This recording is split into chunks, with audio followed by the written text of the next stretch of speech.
name is Andres Russo, and in this video we're going to talk about the first stage of real estate development. In this case, we're going to talk about a sort of development that is a hybrid residential stroke commercial, which is the development of any house or any big building that can actually be used or converted into housing in multiple occupation, where you rent rooms in the house. So in this video, we're going to talk about the development of HOS, housing in multiple occupations. The reason is because this is the entry level of development. Why are we talking about this type of development? It's because it's one of the easiest, and at the same time it does provide very good uplift in value as well as in rental. It's extremely easy in terms of planning permission. Usually you do not need any, provided that there's no any Article 4. Again, Article 4 in the area. Article 4 in planning within the UK can be applied to many different types of permitted development. What we're talking about is the Article 4 that prevents the change of use from C3, which is a normal dwelling house, into C4, which is a housing in multiple occupation up to 6 households. Okay, it's very, very important, not up to 6 individuals, up to 6 households. Therefore, as we said, there's no need of planning permission, and make sure there is no something that we call R4. Okay, Article 4 can be used to stop development of many different types of permitted development. The development of HMOs, when you change a house from a normal house to a housing in multiple occupation, is most of the times relatively easy. So what you need to do, you don't need any planning permission if there's no Article 4 in the area. What you need to do is a number of things. You've got to comply with something called fire safety regulation. That means, in practice, you need to put fire doors in place everywhere other than bathrooms. Bathrooms can have normal doors. Kitchens, everywhere else, need fire doors. Nothing you can do about it. You do need fire doors. Fire doors and something called autoclosers. The autoclosers. So the fire doors need to close on their own, unfortunately. Very annoying, is another requirement. But this is extremely easy, it's not that difficult. Fire doors can be changed very easily. Then this is one of the things that you need to do, so fire doors. Then, if you've got a 3-story house, ground floor, first floor, second floor, you need, unfortunately for you, something called Grade A. Grade A. Fire alarm.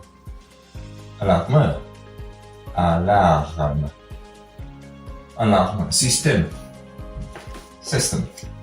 So a grade A fire alarm system is usually one of the most costly, and there's nothing you can do about it. You need to put it in place. I'm sure we're going to make some information available on how to install them. They're extremely easily. Now, a bit of a tip: when you put a grade A fire alarm system, use those fire alarm systems that do have everything all in one. Each detector is also a sounder, because otherwise it's more complex and the costs of maintenance are a bit higher. If you just use all-in-one fire alarm systems where the detector is also sounder, you are fine. Remember that you need also something called call points in the right places within the house. What I use in my own buildings is a system called Rafiki TwinFlex. This is only a brand. You can buy any brand as long as, in my opinion, I've got the sounder and the detector all in one. So you don't need to put a sounder somewhere and a detector somewhere else, because it's more expensive to put in place as an old system. There's no reason to use it anymore, but some people still use it. Very likely we're gonna make a video on how to install them, how to design them first of all, and then how to install them. Very likely we'll do that later on. It's something that in terms of fire safety is not always checked by the council. It's called the ceilings all throughout the building need to be fat. Need to have a separation of 30 minutes. So 30 minutes fire resistance. Resistance. That's extremely important, but councils don't check on it. It's very expensive to check on it. Usually what happens in reality is the following. It is a requirement, but when you do a refurbishment of any house, you don't need, usually there's no building regulation that is technically required. So that is not something that they check when you actually do the refurbishment. In all my buildings, I do it all the time. It's double boarded. What you normally do to make that happen, you need to double board it. You need to double board the ceiling in a certain fashion. It takes longer, it's more expensive, but unfortunately it's something that I do require. Again, as I said, all my buildings have got it, all my HMOs have got a double boarding. I just want to sleep tight. My HMOs are designed so I can sleep tight, they're always rented, nobody can cause me any trouble, not even the council. They really try really hard. So this is a requirement, however, they don't check. So far, I know nobody has been checked on that, but all my buildings do have that. Another very important thing that you need to know is the space requirement for rooms, and also the same for communal areas, and also number of sinks, number of sockets in each room. I'll tell you right now, the number of sockets in each room is at least, I would say, 5 double. I always put at least 5 double per room, just in case. This is where I'm doing it, is I'm doing it from one of my HMOs. Here there's 1, 2, 3, 4, somewhere there are 5, 6 or 7 double sockets. I always make sure there's more than the requirement. The kitchen, again, you need a good number of sockets as well. I cannot remember, but I go insane whenever I do an HMO. People just criticize me because you're actually crazy with all these sockets. The point is, the way I see it is, I put them now in place because retrofitting them, if they change their mind, because they make things difficult for landlords anyway.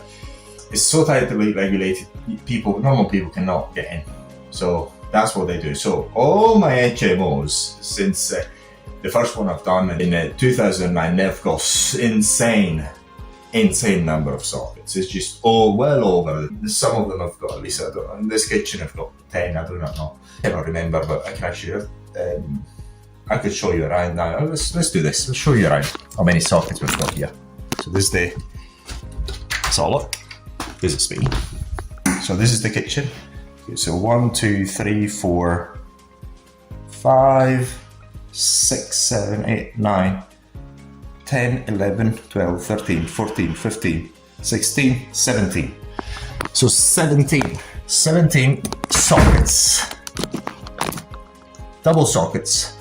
Just as an example, I can show you in this room, but there's no point. There's so many. It's incredible. So I always make sure there's a lot of sockets.